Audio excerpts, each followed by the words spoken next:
নমস্কাৰ তোমালোক সকলোকে আমাৰ চেনেল লেটস স্পৰ্টছ লৈ স্বাগতম জনাইছো আজি আমি এই ভিডিওটোত অহাকালি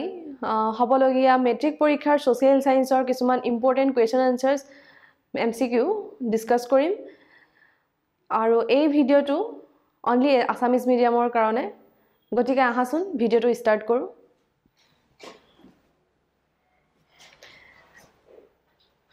One number question দিয়া আছে তলৰ উক্তিটো কাৰ ঐক্যবদ্ধ বংগ এটা বৃহৎ শক্তি দ্বিখণ্ডিতকৰণেৰে বৃহৎ বংগ শক্তিক ভাঙি চিঙি চুৰমাৰ কৰিব এই উক্তিটো কাৰ আছিল ইয়াৰে অপচনত আছে Herbert Risley Mahatma Gandhi Subhas Chandra Bose and Lord Curzon ইয়াৰে কাৰেক্ট আনসাৰটো হ'ব হাৰ্বাৰ্ট ৰিজলি ঠিক আছে 2 নম্বৰ কোৱেশ্চনটো আছে মাৰ্গাৰেট এলিজাবেথ নবুল লৰ আন এটা নাম কি মাৰ্গাৰেট এলিজাবেথ নবুলৰ আন এটা নাম কি আছিল অপচনত আছে সৰোজনী নাইডু কনকলতা ভগিনী নিবেদিতা ওপৰৰ এটাও নহয় ইয়াৰে কাৰেক্ট আনসাৰটো কি হ'ব ইয়াৰে কাৰেক্ট আনসাৰটো হ'ব ভগিনী Nivedita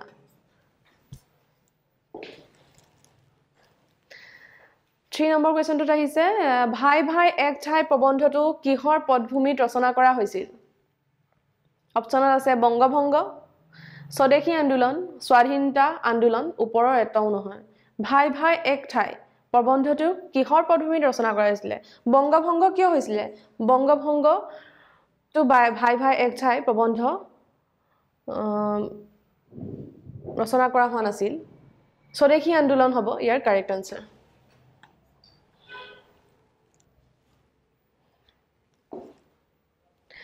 Sorry number question to আছে কাৰ দ্বাৰা বিখ্যাত আগষ্ট প্ৰস্তাৱ ঘোষণা কৰা হৈছিল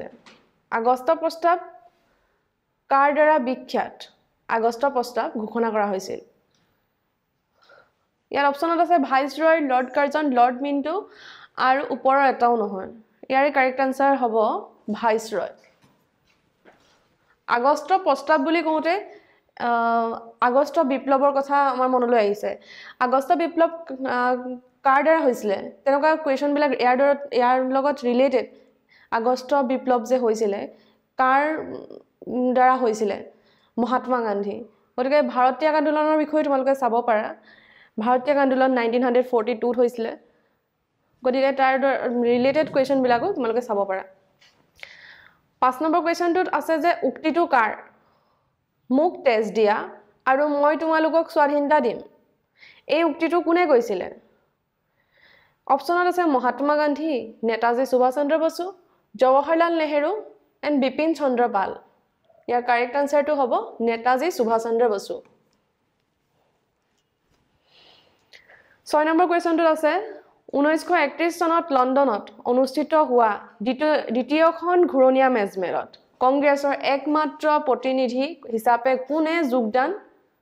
কৰিছিল দ্বিতীয়খন ঘূৰণীয়া মেজমেল ক'ত হৈছিল তেনেকৈ এটা কোৱেশ্চন বনি যায় ইয়াতে দ্বিতীয়খন ঘূৰণীয়া মেজমেল লণ্ডনত হৈছিল কোন চনত হৈছিল 1931 ঠিক আছে তাৰে প্ৰতিনিধিত্ব অপচনত আছে জৱাহৰলাল নেহেৰু লালা লাজপত ৰায় মহাত্মা গান্ধী হেমচন্দ্ৰ গোস্বামী ইয়াৰ কাৰেক্ট আনসাৰ হ'ব মহাত্মা গান্ধী 7 নম্বৰ কোৱেশ্চনটোলৈ আহিছো 1861 চনত জয়ন্তীয়া বিদ্ৰোহৰ নেতৃত্ব দিছিল কোনে দিছিল 1861 চনত জয়ন্তীয়া বিদ্ৰোহ হৈছিল তাৰে নেতৃত্ব কোনে দিছিল অপচনত আছে ত্ৰিকণ্ডজিত সম্বোধন কছাৰী ৰাজেন্দ্ৰ সিং ঘৰ আছে উকিয়াং নবাং ইয়াৰ কাৰেক্ট আনসাৰ কি হ'ব ইয়াৰ কাৰেক্ট আনসাৰ হ'ব উকিয়াং নবাং এতিয়া 8 নম্বৰ কোৱেশ্চনটোলৈ আহিছো ইয়াতে আছে মনিৰাম দেৱানৰ বিচাৰ কোনে কৰিছিল মনিৰাম দেৱানৰ বিচাৰ কোনে কৰিছিল বুলি কৈছে অপচনত আছে Moffat Mills J W Quinton captain Holroyd and chief commissioner জেকি নাছে ইয়াৰ কাৰেক্ট আনসাৰ কি হ'ব ইয়াৰ কাৰেক্ট আনসাৰ হ'ব কেপ্টেইন হলৰেড মেক্সিমাম আহি যায় যে মনিৰাম দেৱানৰ বিচাৰ কেতিয়া কৰা হৈছিল মানে কোন চনত কৰা হৈছিল এটো ইয়াৰ আনসাৰ হ'ব 1858 তেনে ৰিলেটেড কোৱেশ্চন বিলাকো চাব পাৰা তোমালোকে 9 নম্বৰ কোৱেশ্চনটোত আছে যে কোম্পানীৰ আমূল বুলি কোনখিনি সময়ক কোৱা হয় কোম্পানীৰ আমূল বুলি কোনখিনি সময়ক কোৱা হয় অপচনত আছে 1825 ৰ পৰা 1827 1826 ৰ পৰা 1858 1940 ৰ পৰা 1947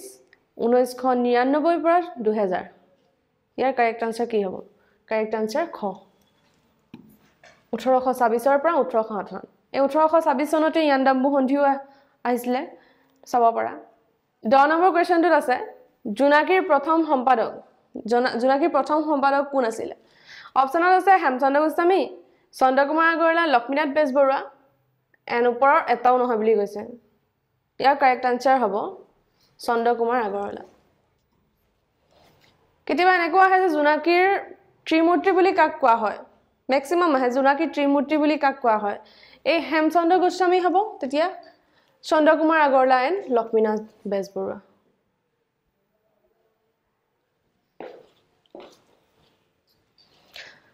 11 নম্বৰ কোৱেশ্চনটোত আছে যে কাৰ নেতৃত্বত আহোম সভা প্ৰতিষ্ঠা হৈছিল অপচনত আছে পদ্মনাথ গোহাঁই বৰুৱা হেমচন্দ্ৰ গোস্বামী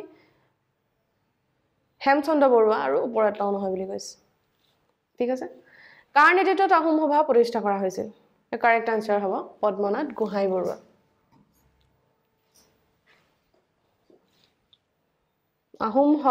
আহোম সভা পদ্মনাথ গোহাঁই বৰুৱাৰ নেতৃত্বত হৈছিল 12 নম্বৰ কোৱেশ্চনটোত আহিছো আসাম এছ'চিয়েশ্যনৰ প্ৰথমখন অধিৱেশন ক'ত অনুষ্ঠিত হৈছিল আসাম এছ'চিয়েশ্যনৰ প্ৰথমখন অধিৱেশন ক'ত হৈছিল বুলি কৈছে প্ৰথমখন ক'ত হৈছিল অপচনত আছে তিনচুকীয়া ডিব্ৰুগড় ধেমাজি আৰু গুৱাহাটী ইয়াৰ কাৰেক্ট আনসাৰ হ'ব ডিব্ৰুগড় 13 নম্বৰ কোৱেশ্চনটোত আছে অসম প্ৰাদেশিক কংগ্ৰেছ সমিতিয়ে 1926 চনত গুৱাহাটীৰ পাণ্ডুত জাতীয় কংগ্ৰেছৰ কিমানতম বাৰ্ষিক অধিৱেশন আয়োজন কৰিছে কিমানতম পাৰিবানে ইয়াৰ অপচনটো দিয়া আছে 32 আছে 41 আছে 45 আছে আৰু 50 আছে গতিকে ইয়াৰ কাৰেক্ট আনসাৰটো কি হ'ব 41 তম 14 নম্বৰ কোৱেশ্চনটোত আছে মেঘালয়ৰ খাচিয়া লোকসকল কোন গোষ্ঠীৰ অন্তৰ্গত মেঘালয়ত যিসকল খাচিয়া লোক আছে তেওঁলোক কোন গোষ্ঠীৰ অন্তৰ্গত বুলি কৈছে অপচনত আছে নিগ্ৰো অষ্ট্ৰিক মংগোলীয় আৰু ওপৰৰ এটাও নহয় বুলি কৈছে ইয়াৰ কাৰেক্ট আনসাৰ হ'ব অষ্ট্ৰিক খ কাৰেক্ট 15 নম্বৰ কোৱেশ্চনটোত আছে যে হেৰেকা আন্দোলন কোনখন ৰাজ্যৰ লগত জড়িত হেৰেকা আন্দোলন কোনখন ৰাজ্যৰ লগত জড়িত বুলি কৈছে অপচনত আছে নাগালেণ্ড মণিপুৰ অসম মিজোৰাম ইয়াৰ কাৰেক্ট আনসাৰ হ'ব নাগালেণ্ড ক শুদ্ধ 16 নম্বৰ কোৱেশ্চনটোত আছে মাধৱ কন্দলীয়ে কাৰ পৃষ্ঠপোষকতাত লাভ কৰি সপ্তকাণ্ড ৰামায়ণ ৰচনা কৰিছিল কাৰ পৃষ্ঠপোষকতা অনুযায়ী তেওঁ মানে সপ্তকাণ্ড ৰামায়ণ ৰচনা কৰিছিল বুলি কৈছে অপচনত আছে চিলাৰায় মহামাণিক্য অনন্ত কন্দলী আৰু শংকৰদেৱ গতিকে ইয়াৰ কাৰেক্ট আনসাৰ কি হ'ব মহামাণিক্য খ কাৰেক্ট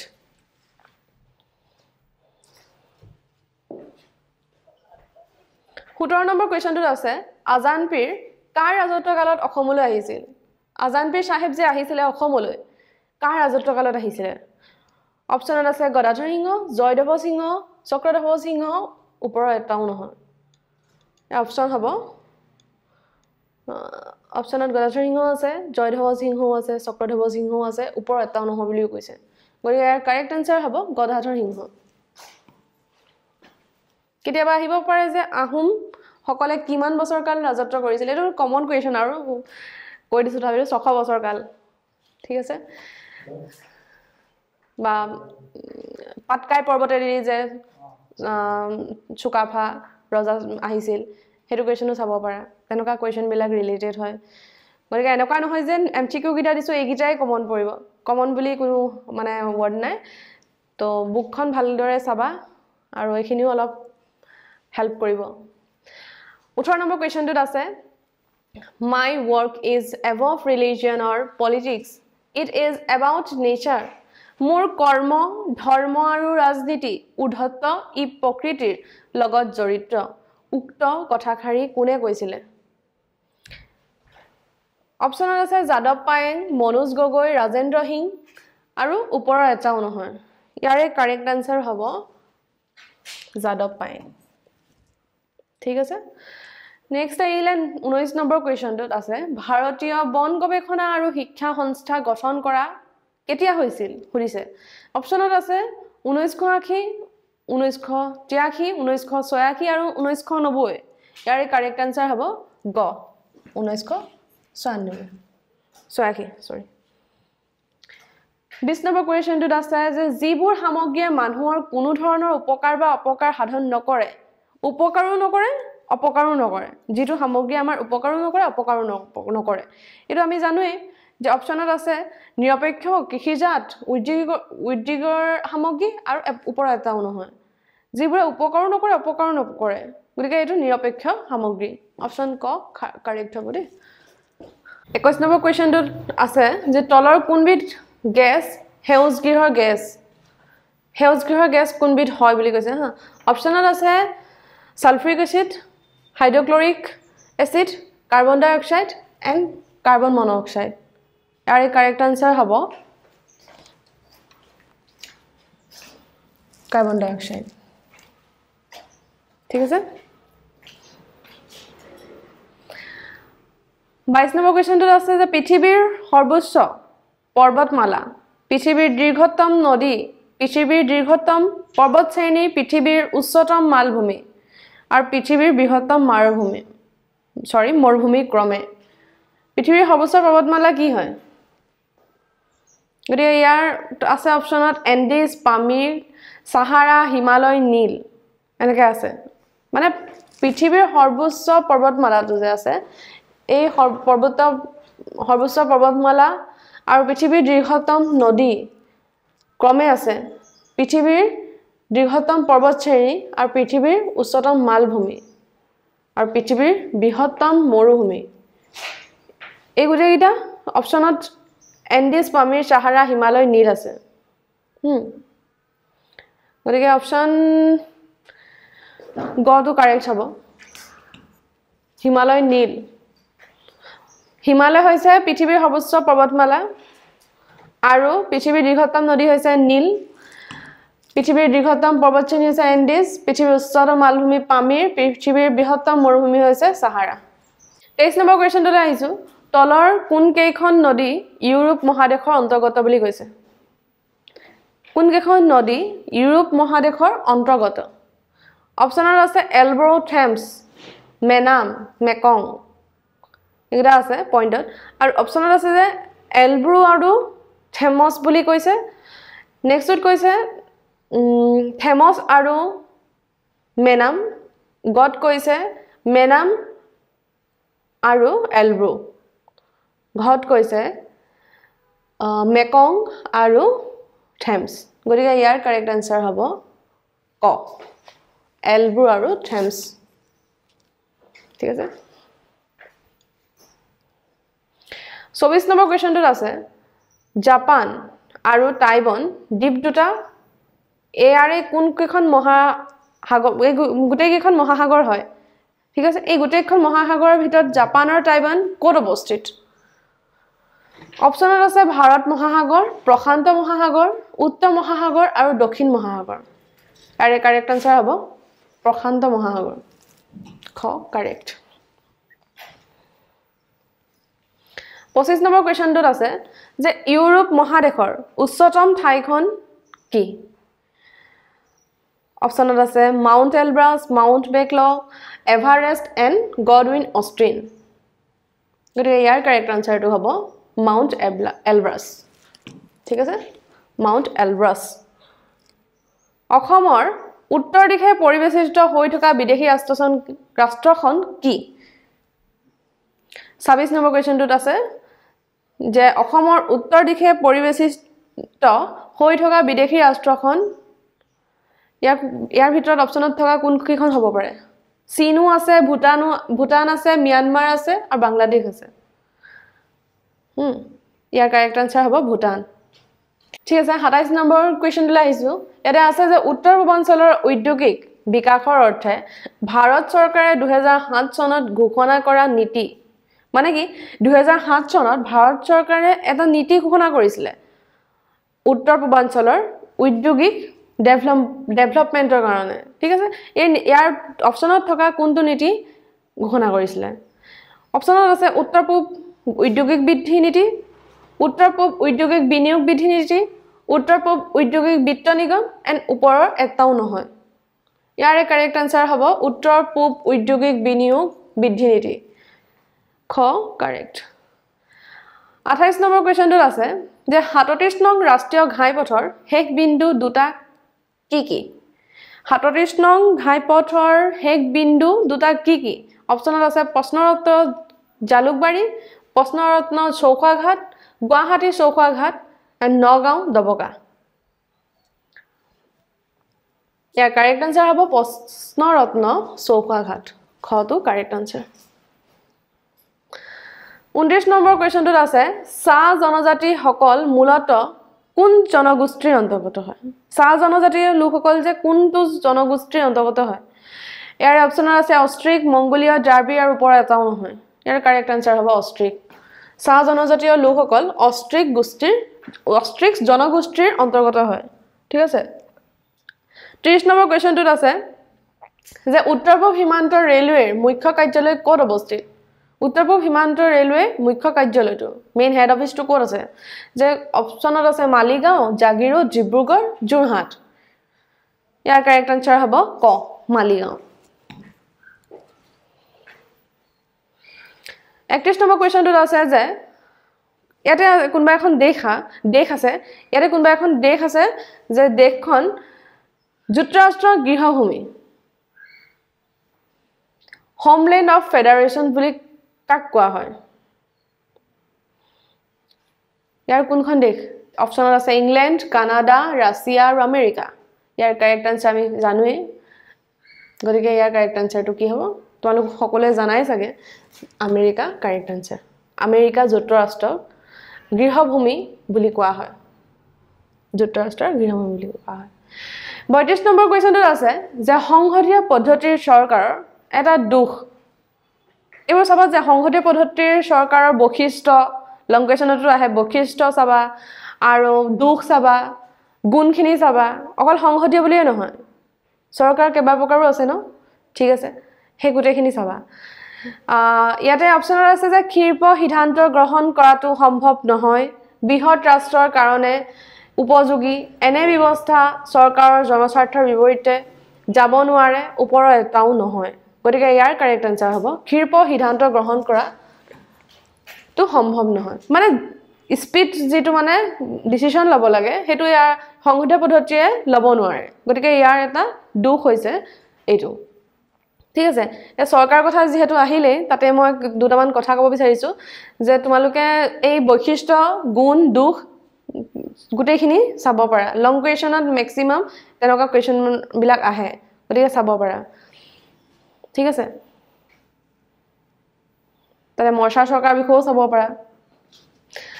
33 নম্বৰ কোৱেশ্চনটোত আছে ভাৰতীয় সংবিধানৰ 42তম সংশোধনী মতে সংশোধিত হোৱা শব্দ কেইটা কি কত আছে সমাজবাদী ধৰ্মনিৰপেক্ষ ঐক্য সমাজবাদী ধৰ্মনিৰপেক্ষ গণতন্ত্ৰ সমাজবাদী সাৰ্বভৌমত্ব ঐক্য সাৰ্বভৌম ধৰ্মনিৰপেক্ষ ঐক্য ইয়াৰ কাৰেক্ট আনসাৰ হ'ব সমাজবাদী ধৰ্মনিৰপেক্ষ ঐক্য সোশিয়ালিজম সেকুলাৰিজম আৰু ইউনিটি ঠিক আছে ধৰ্ম ভাৰতবৰ্ষ এখন কি ৰাষ্ট্ৰ তেনেকুৱা আহে ভাৰতবৰ্ষ এখন ধৰ্মনিৰপেক্ষতা দেশ বা ধৰ্মনিৰপেক্ষ ৰাষ্ট্ৰ আৰু ইয়াতে কি আছে ইকুৱেলিটি আছে আৰু সংবিধান যেতিয়া কাৰ্যকৰী হৈছিল কোন চনত কাৰ্যকৰী কৰা হৈছিল কেতিয়া 1950 চনৰ 26 জানুৱাৰী তাৰিখে আমাৰ সংবিধানখন কাৰ্যকৰী কৰা হৈছিল 34 নম্বৰ কোৱেশ্চনটোলৈ আহিছো ইয়াতে আছে সংবিধান প্ৰস্তুত কৰা সম্পৰ্কত সংবিধান সভাৰ মুঠ কেইখন বৈঠক বহিছিল সংবিধান প্ৰস্তুত কৰা সম্পৰ্কত সংবিধান সভাৰ মুঠ কেইখন বৈঠক বহিছিল অপচনত আছে 21 19 9 11 গতিকে ইয়াৰ কাৰেক্ট আনসাৰ হ'ব 11 ঠিক আছে 34 নম্বৰ কোৱেশ্চনটোলৈ আহিছো সংবিধান প্ৰস্তুত কৰা সম্পৰ্কত সংবিধান সভাৰ মুঠ কেইখন বৈঠক বহিছিল অপচনত আছে 21 19 9 11 গতিকে ইয়াৰ কাৰেক্ট আনসাৰটো হ'ব 11 11খন বৈঠক বহিছিল সংবিধানখন প্ৰস্তুত কৰোতে সংবিধানখন প্ৰস্তুত কৰোতে কিমান দিন লাগিছিল ঠিক আছে তাতে কিমান দিন লাগিছিল 2 বছৰ 11 মাহ 18 দিন তেনেকুৱা ৰিলেটেড কোৱেশ্চন বিলাক চাব পাৰা এটা হেল 35 নম্বৰ কোৱেশ্চনটোত আছে যে ইউনিয়ৰ সম্পূৰ্ণ ৰূপ অফ ফুল ফৰ্মও আহে দেই ফুল ফৰ্মও তোমালোকে চাব পাৰা ইউনিয়ৰ সম্পূৰ্ণ ৰূপটো হল ইয়াত অপচন আছে Union of National Organisation United of National Organisation United Nations Organisation ইয়াৰ কাৰেক্ট আনসাৰ আৰু ওপৰ এটাও নহয় বুলি কৈছে ইয়াৰ কাৰেক্ট আনসাৰ হ'ব ইউনাইটেড নেশনস অৰ্গানাইজেশ্যন UNDP ৰো চাব পাৰা United National Development Program 36 number কোৱেশ্চনটোত আছে ভুলটো বাছি উলিয়াব কৈছে ইয়াতে কোনবা এটা ভুল আছে যেনে আমি জানো World Health Organization WHO ৰ কাৰ্যালয় হৈছে জেনেভা IMF ৰ কাৰ্যালয় হৈছে ওয়াশিংটন ILO ৰ কাৰ্যালয় হৈছে জেনেভা UNESCO ৰ কাৰ্যালয় নিউয়ৰ্ক নহয় এটো হয় পেৰিছ গতিকে এটো হ'ব ভুল গতিকে 36 নম্বৰ কোৱেশ্চনৰ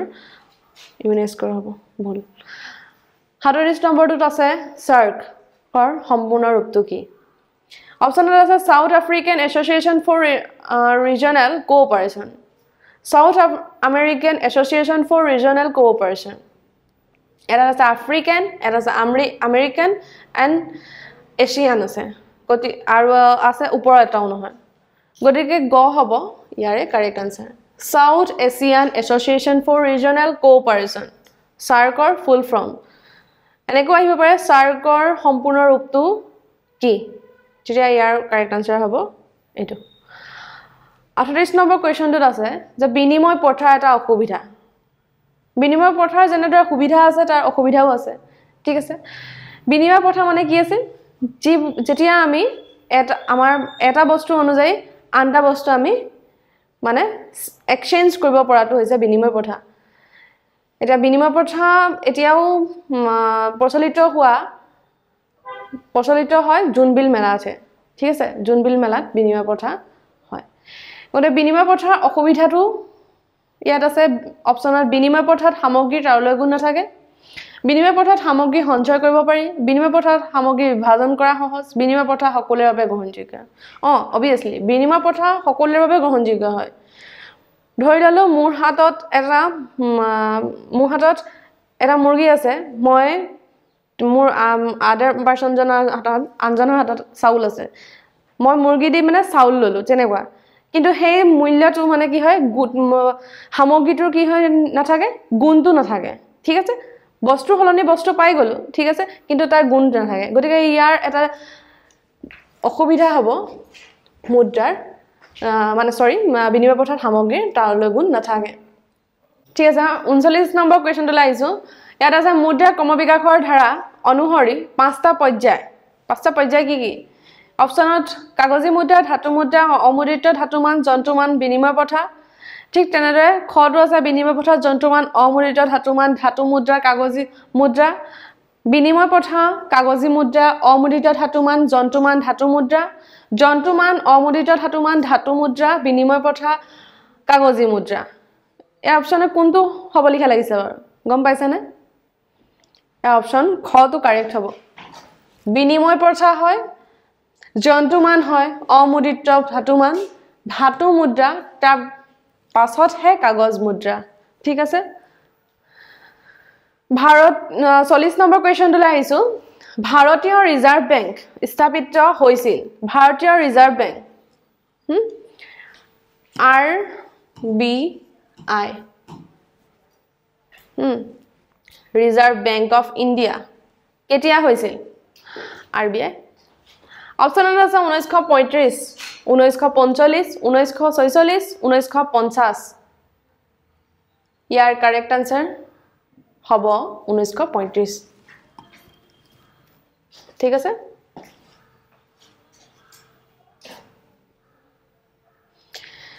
41 নম্বৰ কোৱেশ্চনটোলৈ আহিছো কোনখন পঞ্চবাৰ্ষিক পৰিকল্পনাই ঔদ্যোগিক উন্নয়নৰ ক্ষেত্ৰত সৰ্বাধিক গুৰুত্ব আৰোপ কৰিছিল অপচনত আছে প্ৰথম পঞ্চবাৰ্ষিক পৰিকল্পনা দ্বিতীয় পঞ্চবাৰ্ষিক পৰিকল্পনা তৃতীয় পঞ্চবাৰ্ষিক পৰিকল্পনা এণ্ড চতুৰ্থ পঞ্চবাৰ্ষিক পৰিকল্পনা ইয়াৰ কাৰেক্ট আনসাৰ কোনটো হ'ব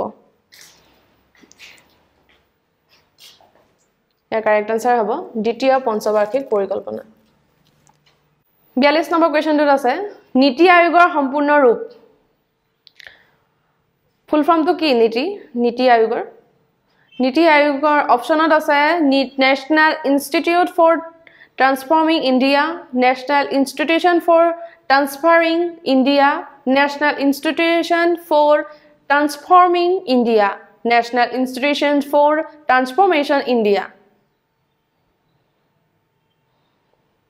ইয়াৰ কাৰেক্ট আনসাৰটো কোনটো হ'ব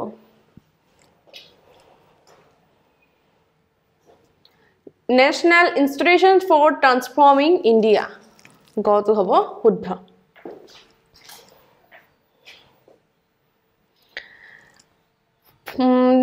43 নম্বৰ কোৱেশ্চনটোত আছে 43 নম্বৰ কোৱেশ্চনটোত যে হিউম্যান ডেভেলপমেন্ট ইনডেক্স HDI ফুল ফৰ্মও আহে কেতিয়াবা এই ফুল ফৰ্মবোৰ চাব পাৰা HDI ফুল ফৰ্ম হিউম্যান ডেভেলপমেন্ট ইনডেক্স সৰ মতে ভাৰতৰ স্থান কিমান অপচনত আছে 132 133 134 and 135 ইয়াৰে কাৰেক্ট আনসাৰ হ'ব ক 132 হিউম্যান ডেভেলপমেন্ট ইনডেক্স অৰ মতে ভাৰতৰ স্থান 132 নম্বৰত আছে 44 নম্বৰ কোৱেশ্চনটোলৈ আহিছো ইয়াতে আছে নাৰ্বাৰ্ডৰ মুখ্য কাৰ্যালয় ক'ত অৱস্থিত নাৰ্বাৰ্ডৰ মুখ্য কাৰ্যালয় ক'ত আছে অপচনত আছে Delhi Kolkata Mumbai and Chennai year correct answer হ'ব মুম্বাই নাৰ্বাৰ্ডৰ মুখ্য কাৰ্যালয় মুম্বাইত আছে ঠিক আছে 45 নম্বৰ কোৱেশ্চনটোলৈ আহিছো ইয়াতে আছে যে নীতি আয়োগৰ উপাধ্যক্ষক কোনে নিযুক্তি দিয়ে অপচনত আছে প্ৰধানমন্ত্ৰী মুখ্যমন্ত্ৰী ৰাজ্যপাল আৰু ৰাষ্ট্ৰপতি ইয়াৰ কাৰেক্ট আনসাৰ হ'ব প্ৰধানমন্ত্ৰীয়ে নিযুক্তি দিয়ে নীতি আয়োগৰ উপাধ্যক্ষক আজি এই ভিডিঅ'টোত আমি 45 টা MCQ কোৱেশ্চন আনসাৰ ডিসকাস কৰিলো আশা কৰিছো তোমালোক সকলোৱে যেন বুজি পাইছা আৰু আহি থকা এক্সাম যাতে তোমালোকৰ সকলোৱে ভাল হয় তাৰে কামনা কৰিলো মোৰ ফালৰ পৰা সকলোকে বেষ্ট অফ লাক এণ্ড ভিডিঅ'টো চোৱাৰ বাবে থ্যাংক ইউ